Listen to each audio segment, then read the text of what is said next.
Contact has been lost with a tourist submarine, and there were 5 people aboard. No one knows for certain what happened, so let's gather some facts and get into it.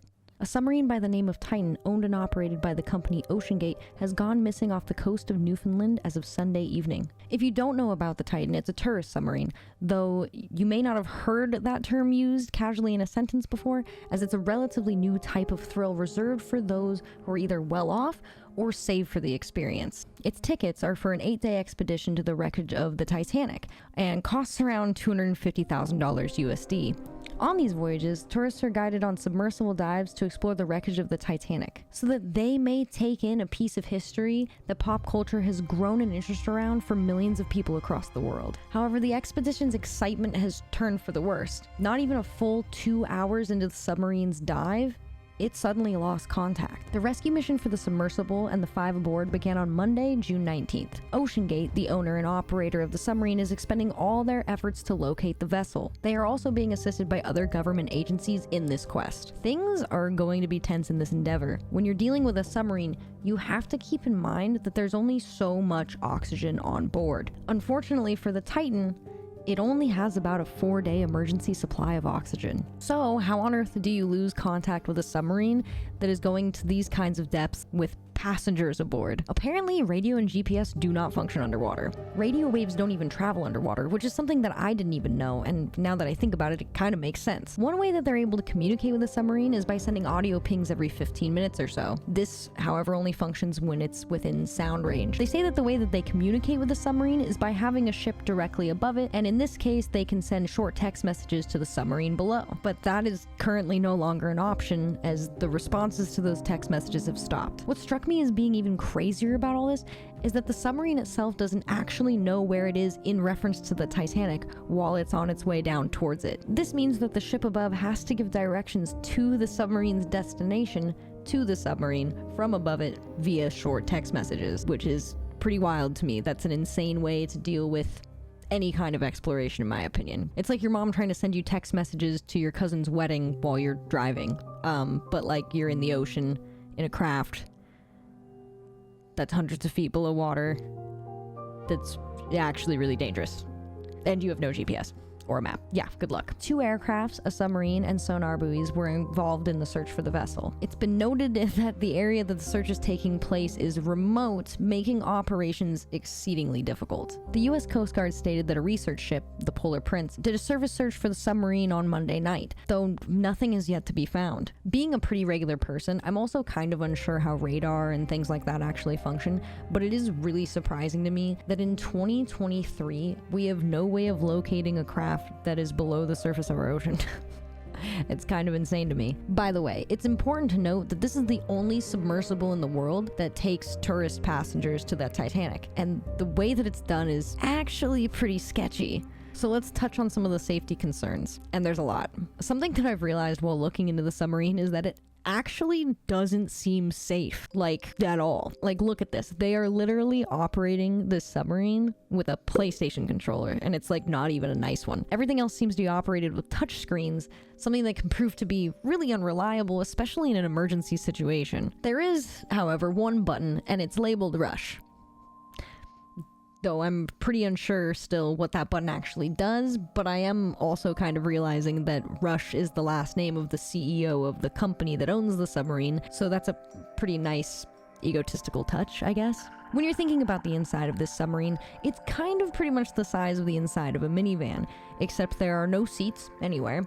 The only thing that resembles a seat is a toilet that is actually just a hole with supposedly some kind of Ziploc bag into it for you to, shit in. So in the grand scheme of things, not too glamorous. David Pogue, a science writer, talks about this as well as other things when he himself entered the craft in 2022. One of the things that he notes is that it seems like this submersible has some elements of MacGyver jerry-riggedness. I mean, you're putting construction pipes as a ballast, That seems pretty insane already. Stockton Rush, CEO of OceanGate, as we mentioned earlier, Rush Button, disagrees with these statements completely and claims that there are many backup plans for the submarine, making it completely safe. But for how long will he back up that statement? What happens if they find out that the submarine wasn't actually safe at all? Though they're still unsure of what has happened, Pogue points out several possibilities. They could have lost power, there could have been catastrophic mechanical failure, they could have gotten snagged on an object, or they could have lost pressure, which would result in instant implosion as well as death for all of the passengers. On my search for even more answers, I came across a user on Reddit that claims that they had been aboard the Titan during some of its test drives. While I have no way to confirm if this person actually was or wasn't aboard the Titan at any point, I would like to respect the privacy of the user. They stated, "I've been on the OceanGate sub during the final testing stages. Went on a test drive with it around the Puget Sound as initial research into filming the first dive to the Titanic for a television documentary. I was initially really excited about this because what an amazing opportunity and major bucket list item. However, things didn't go great during the first test and it was called off early. That test, combined with some design choices that felt worrying to me, made me bow out of the project. Pretty soon after, the dock project was cancelled for reasons I'm not certain about, but probably had a lot to do with the same reasons I took myself off of the project. The main design feature of the sub that I was most uncomfortable with was the fact that the titanium door could only be opened from the outside. So even if you were at the surface, if no one was there to open the door, you would lose oxygen and suffocate in fairly short order." Yes, you heard that correctly. There is no way to get out of the submarine from the inside. It is sealed shut from the outside with bolts. To me, this is a terrifying statement to read from an individual who's supposedly been aboard the submersible craft. I looked into it a little bit, and apparently most submarines have fail-safes or even use explosives to help get doors and exits open in the event of failure or emergency. But it gets crazier. According to a CBS article also written by David Pogue, apparently the paperwork that's signed before boarding the submarine also states, "This experimental vessel has not been approved or certified by any regulatory body and could result in physical injury, emotional trauma, or death." That is seriously in no way comforting to read, especially with the series of events that has occurred.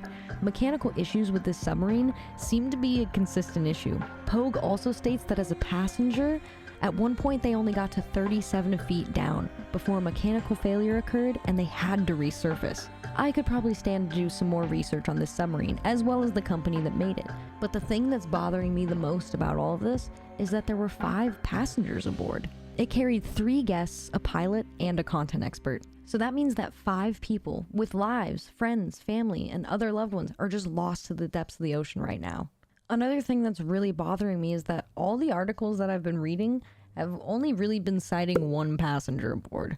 The passenger in question is Hamish Harding, a 58-year-old billionaire who is really thrilled by travel and exploration. In his previous social media posts prior to the dive, he notes that a weather window has opened up, making it a reasonable time for them to attempt to dive. Weather in the area had been mostly unagreeable, apparently being the worst winter in Newfoundland in 40 years. I don't know why anyone would attempt to do anything during this time, but here we are. Now, the real thing that's bothering me about all of this is that none of the other passengers have been mentioned in any of the major news articles that I've read or any of the articles that I've found. I understand that having a notable person used as a media center point is more tempting for big corporations and journalists, but to me it seems really disrespectful to the families of the other people. Why is a billionaire the only one being talked about? Maybe I'm wrong and the families of those missing have asked that their names be not mentioned, I don't know, but it seems like a misstep for the media to be highlighting so much about this missing billionaire while glazing over others, including the crew themselves. No matter how far I search on Google, the only answers of who is missing highlight Hamish Harding. Tickets being $250,000 also probably means that the other passengers were likely well off. But in some past articles about this exploration vessel, there are people who have said that they've saved their entire lives for this, mortgaged their homes for a chance to be on this vessel, to complete their dream. So to me, it just seems in very poor taste that only one of these people are being mentioned. Bad news outlet. Bad. If you have any information about the other people on board and their families are okay with it, please feel free to post about them in the comments below. They deserve their names to be heard, because at the end of this, who knows who's gonna come out all right. While I also feel terrible for Hamish Harding's family, I really hate seeing 4 other people get completely overshadowed and their names cast away just because there's a billionaire on board. At the end of the day, I just really hope that the submarine is found and everyone can return home safely to their families. My heart goes out to the families who are concerned about their loved ones that are aboard. The fear that is involved in this is absolutely unimaginable. It is literally something out of a movie. One of the sad facts that we have to face, and I'm even having trouble grappling with this and I'm not even involved, is that it's unlikely that this submarine is going to be recovered before it runs out of oxygen. Even if it were to surface, there's no way for the passengers to escape and get more oxygen unless there's someone at the surface to help them get out. If anything can come of this, I just really hope that rich people with their crazy fantasy endeavors or whatever it is can finally learn a lesson. Stop making things that can harm other people, and stop making things just to make money when it might not even be safe to use. You've got my take on it. Tell me what you think down below. What do you think is at fault here? Is it technology being too far behind to prevent something like this happening? Or is it missteps on safety regulation on the company's part? Again, we still don't know what happened, but I'd love to hear your thoughts. Is the $250,000 price tag even remotely justifiable to charge when you're basically risking people's lives? I'd love to hear your thoughts on the situation, so please feel free to let me know. I make videos on things that I think are interesting. Sometimes I make videos on things that I just think would be fun. If you'd like to see more, please feel free to subscribe to stay in tune. Anyways, I'm Sheriff Bananas. This was my first ever news piece, and I'll see you guys later. I'm out. Thanks for tuning in. Thanks for coming by. Thanks for slinging. Thanks for slanging. Why is this my job?